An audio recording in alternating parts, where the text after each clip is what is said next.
the cover of a cell. Okay? Cell membrane. Exactly. This is the cell membrane, yes? And this is the nucleus. And we have nucleolus inside of this, yes?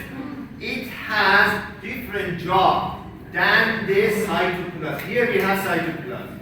I don't color or dyeing the cytoplasm because in hematoxylin and eosin just hematoxylin dyeing the nucleus and they become blue.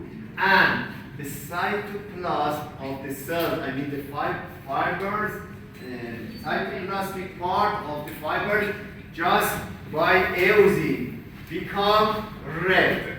So all of these blue are nucleus. So flat nucleus above here is point to the mesothelial cell, and these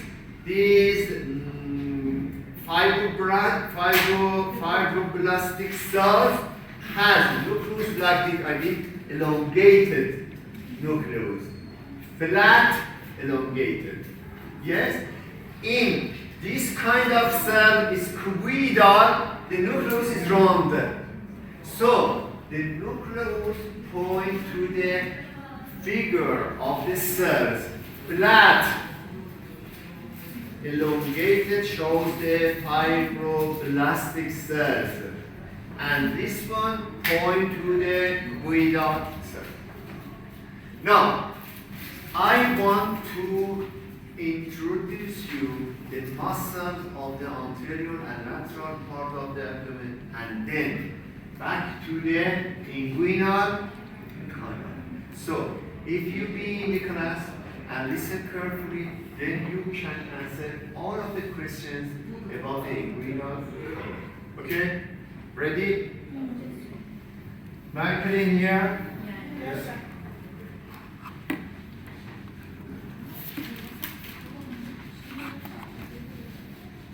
All of these that I mentioned you are very basic for understanding what I will explain to you about after this.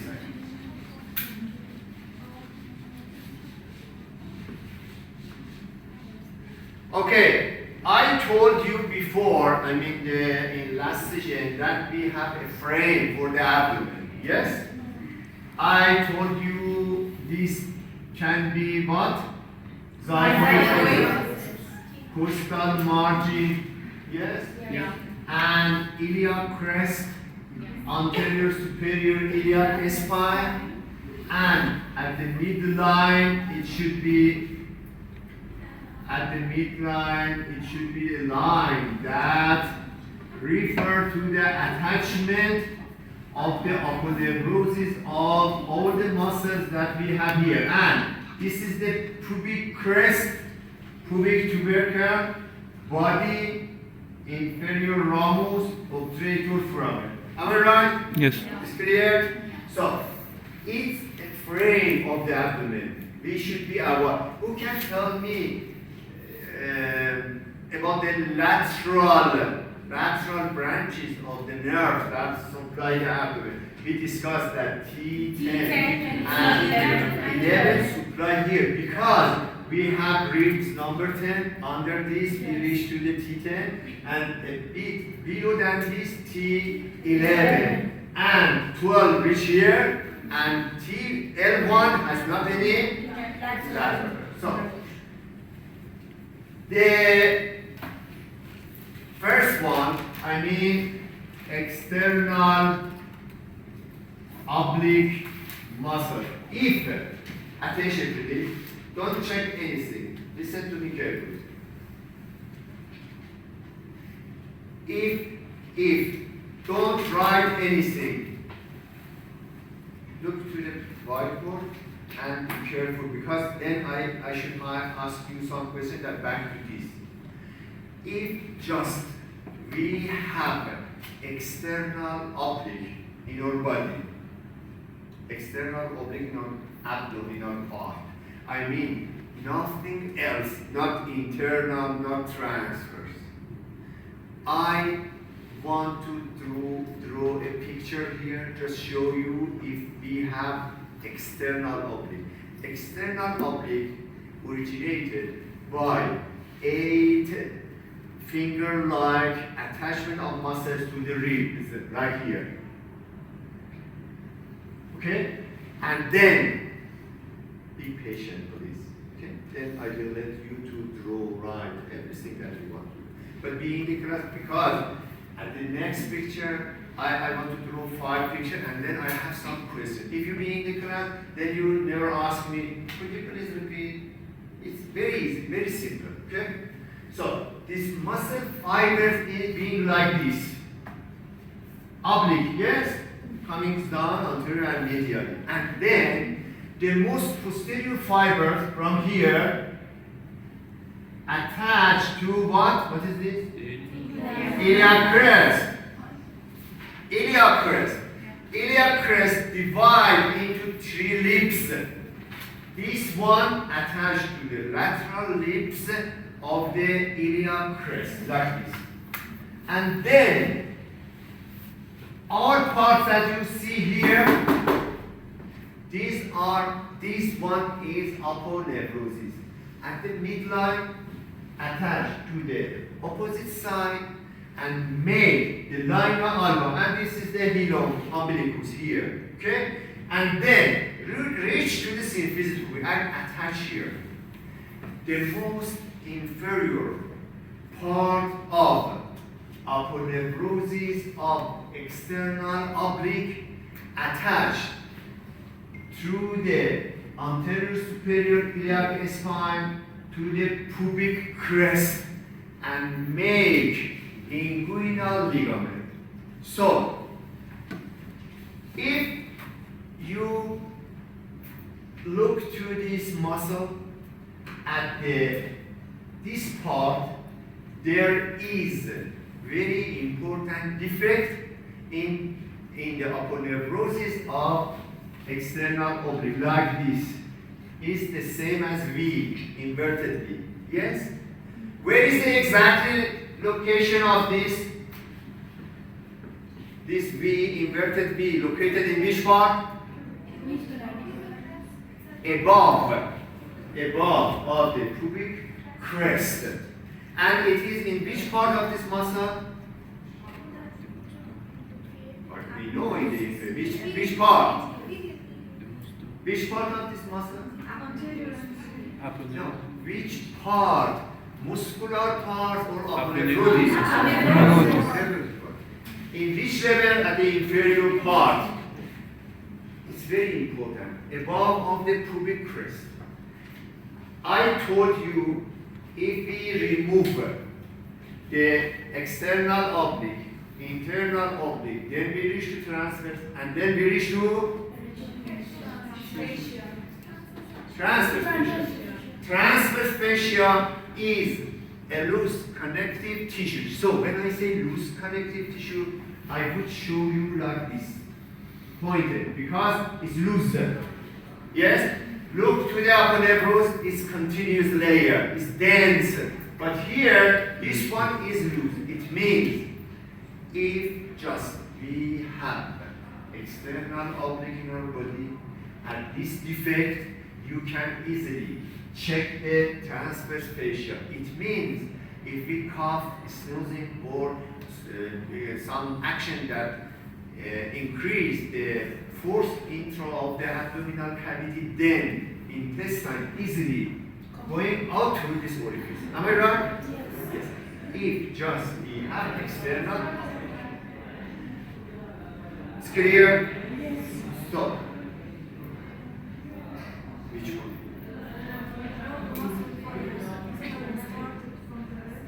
The external oblique originated from the 8 inferior ribs at the lateral surface by 8 digiti, by this finger line.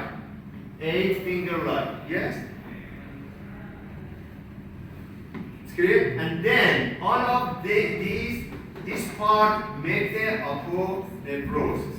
Now, I would like to draw another picture that show you the internal oblique. internal. So here again the frame, xiphoid, costal margin, iliac crest,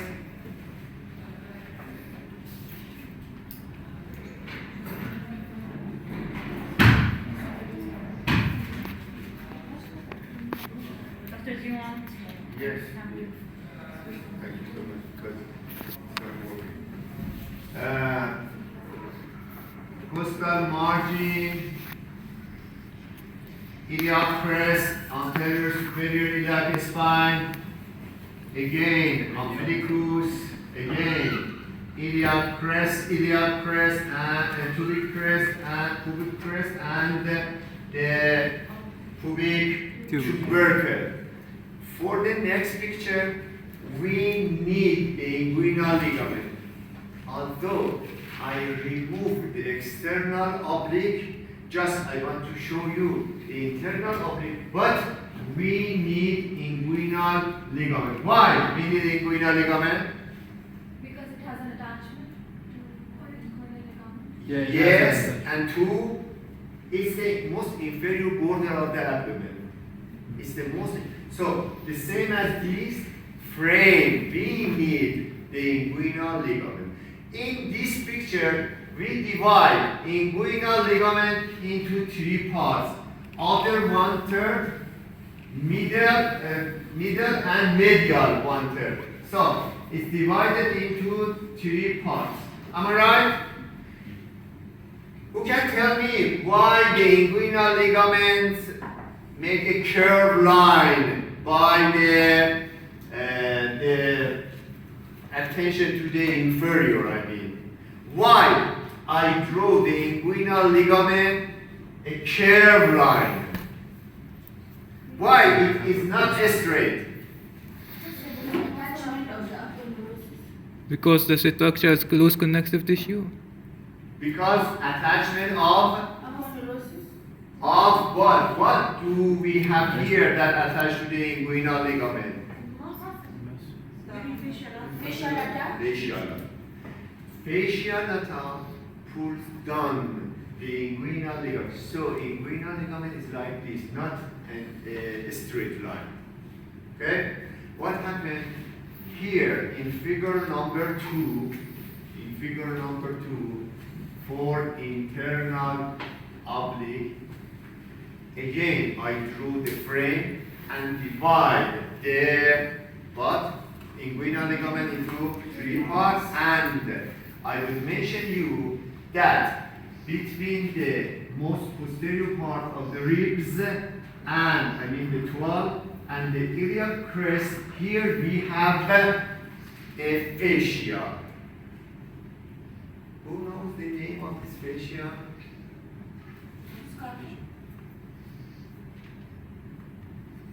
What is this? Thoraco-lumbar fascia.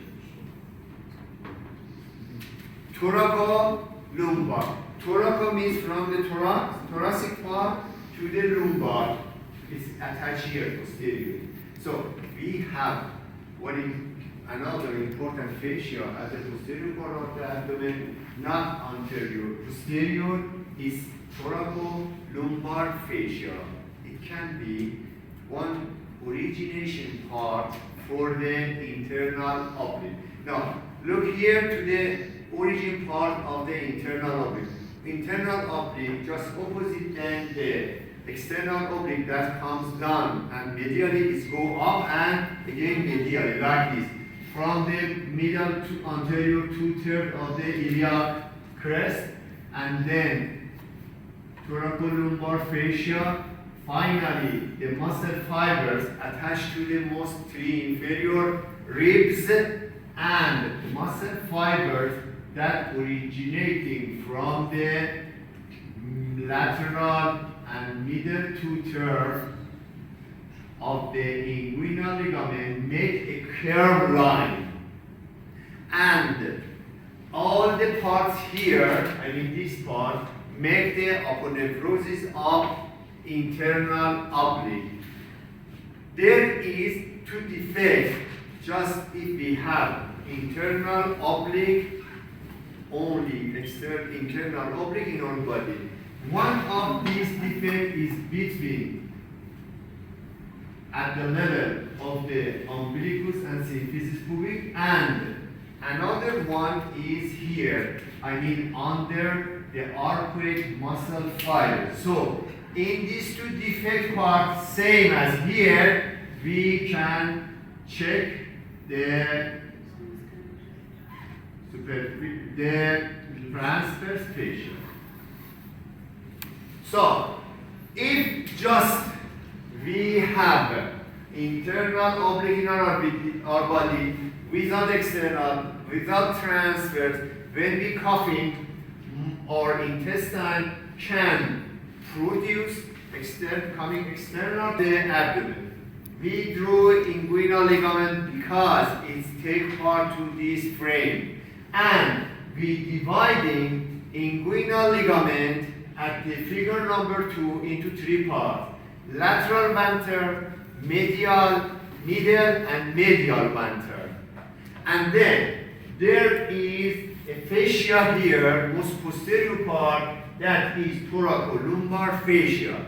It can be one of the point of origination for internal oblique fibers going up and medially, just opposite that is coming down and medially. It started from the iliac crest and then goes up, have attachment to the thoracolumbar fascia, and finally superiorly attached to the most 3 lower ribs, and finally make the upper nerves. But attention, the most inferior part of this muscle originate from the lateral 2/3 of the inguinal ligament and make a curved line like this. So between the umbilicus and symphysis pubic, again the same as these, in aponeurosis of internal oblique, there is a defect like this. And under of the muscle fibers that being curved, again we have a defect. It means when we sneezing, coughing, or doing something that the force of the abdomen being increased, so the intestine can extrude through these defects. It's clear? Then after these the five figures that I drew, then I ask you merge to each other. Then you can see that all of these being covered and not letting the intestine goes through this defect. Now, number 3. Again, xiphoid process, costal margin, iliac crest, anterior superior iliac spine, umbilicus, and then pubic crest, pubic tubercle. Yes? And what? Inguinal ligament. Inguinal ligament. Again, inguinal ligament should be divided into 3 parts: lateral, Medial, medial. And medial. And what is this here again? thoracolumbar fascia. Thoracolumbar fascia. So, thoracolumbar fascia again is originating part for the transverse. When we say transverse, we expected being the transverse. There's this transverse line, attachment of this muscle is like this. Transverse attached to the 6 inferior, inside of the 6 inferior ribs, So it's and then from the iliac crest, the same as these two, and from the most lateral 1/3 of the inguinal ligament, like this. And again, there is a defect at the midpoint between the umbilicus and Defect one in the the pubic. Defect one in the pubic. And again, if just we have this muscle, let me draw this first. What is this here? It has name. What is the name of this? What is the name of this part? Transverse fascia. Transverse fascia. So, number 3, transverse abdominis muscle. Carefully, attention to the defects points. Here, the same as number 2. Yeah. Again, the same. They have. In this one is a bit bigger because it's originate from the lateral one-third, but it's through the two-third, lateral two-third. So it's so close to the midline in number 2.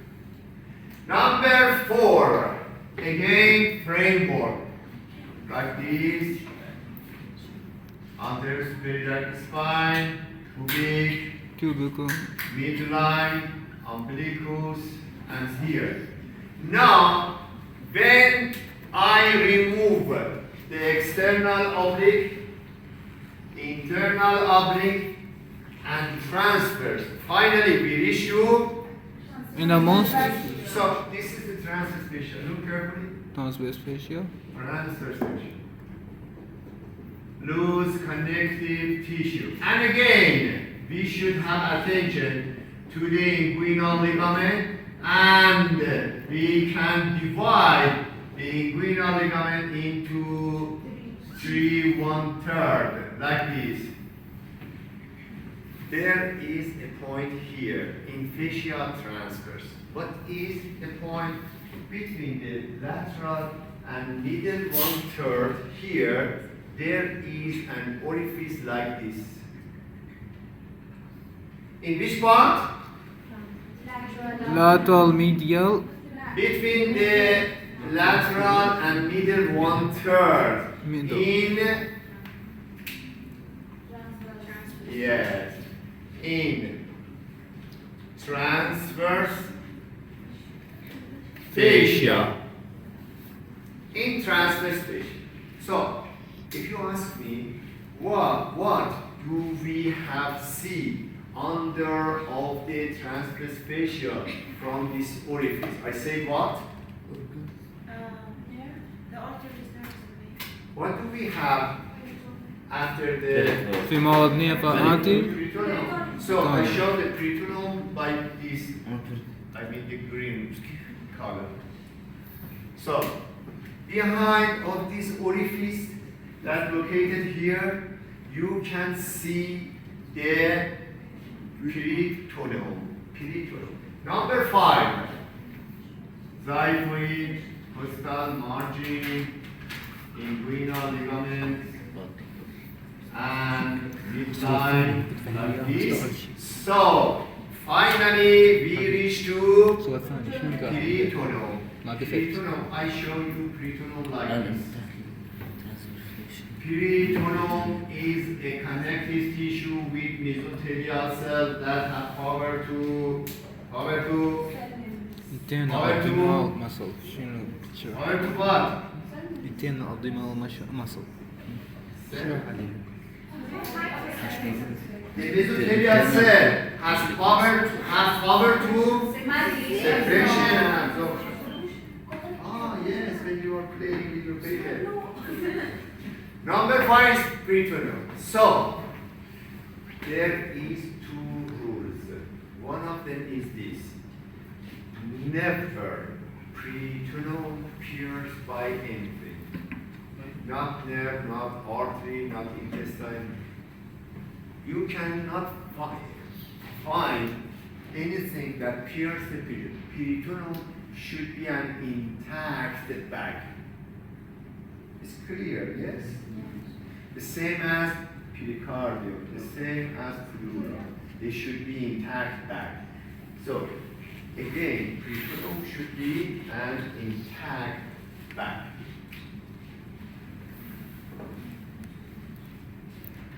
Look carefully in 2 minutes to all of these 5 figure, then you should find a mistake that I made to these pictures. I mean, I forgot drawing something it doesn't need that you be aware, you before studying. Just in these figures, if you attention, you say, oh, Mr. Here you made a mistake. Please look carefully, in 2 minutes, please.